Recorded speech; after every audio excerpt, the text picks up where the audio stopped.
Eggy, cheesy, light as air, c'est bonjour to Gougères.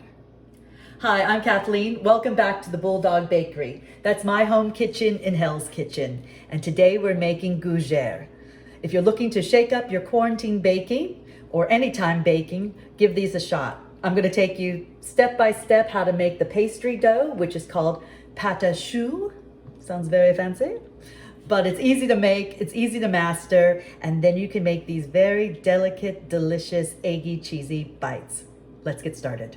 These are traditionally made with gruyere, but because of quarantine shopping, I was unable to find any. So I am going with an extra sharp white cheddar instead, and I'm going to mix in a little bit of Parmesan as well. So while I'm doing this, let me share with you my philosophy on baking. I think when you're cooking, and that's say like you're making a pasta sauce or a stir fry, you can be like a jazz musician. You can take an existing melody and then you riff on it. You mix in ingredients, you take things out, you shake it up, you make it your own. And you can have the flexibility to do that. It's all going to come out. But when you're baking, you have to have the discipline of a classical musician. You have to hit every note in its measure. You have to hit it on time. And I think that's why a lot of people struggle with baking.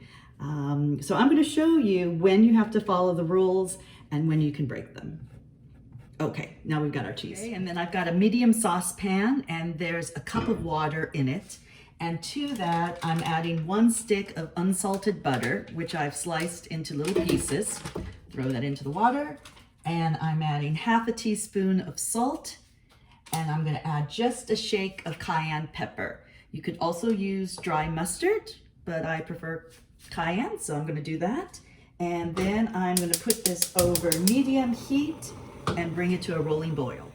And while I'm waiting for that to boil, I've sifted 1 cup of flour. Okay, I'm at a boil. All the butter has melted, and so I'm now going to take this off the heat. Okay, and now with the saucepan off the heat, I'm going to stir in that 1 cup of sifted flour all at once.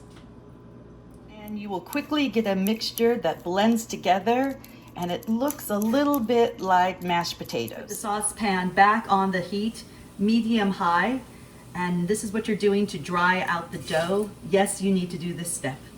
Okay, and this has come together now. It's natural that you'll get a little bit of stick at the bottom of the pan, but the dough itself, it's come together, and you can also give it a test. If your spoon stands upright in it, it's ready to go. Okay, now I've transferred the dough to the bowl of my mixer with a paddle attachment. I've got old school mixer, and I'm going to put it on low mix, and I'm just going to mix it for about a minute just to let some of that steam rise. Cool the dough down before I add the eggs. About a minute later, it stops steaming, and I'm also going to give it one other test.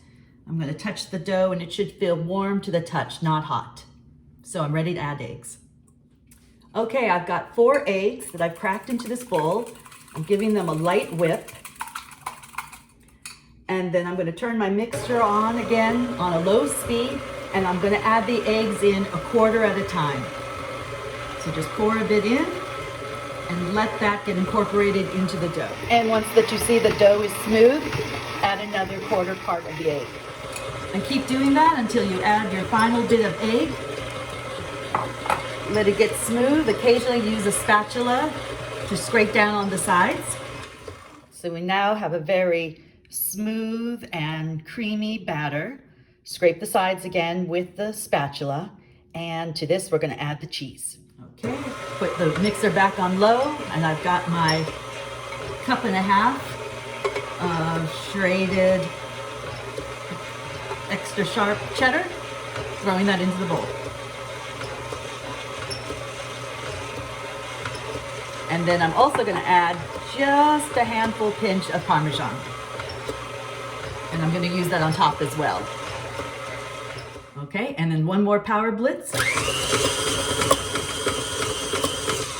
And we're ready to put them on the baking sheet. Okay, and I've got baking sheets and I've lined them with parchment paper. If I was fancy, I would put this dough into a pastry bag and pipe them onto the sheet, but I'm not fancy. I'm going to use 2 spoons, and that way everyone's going to be a little unique, its own little snowflake. So I'm dropping them by about round tablespoon onto the sheet. I'm going to put at least an inch between each one so they have room to rise, and keep doing this till I cover the sheet. Okay, and now I've done 2 baking sheets and I've got all the dough spooned out. Even though they're not the perfectly puffed out of a pastry bag, I've tried to make them about the same size so that they'll all bake evenly. And then to each puff, I'm adding just a light sprinkling of Parmesan cheese just before we go into the oven. Okay, I've got the oven preheated to 450 and the trays are going in for 5 minutes.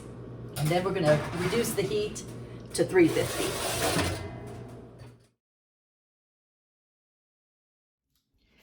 And then they're ready to come out of the oven. They are now golden brown. They will feel dry to the touch. They'll feel light as air. Nice. And then transfer to a cooling rack. And you can serve them warm or at room temperature. Let me show you what they look like inside. See, when you open them up, they're a little hollow. The steam causes that. So they're sort of eggy and cheesy inside, but sort of crispy on the outside. They're a delicious bite. And the best way is hot out of the oven with a glass of wine. That's good. Be well. Salute.